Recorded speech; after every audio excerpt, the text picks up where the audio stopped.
Hindi na kaya sa tampilin na mga. Sa isip ko,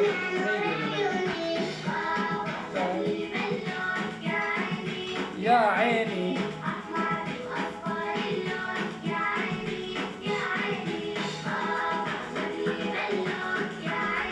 Sorry na.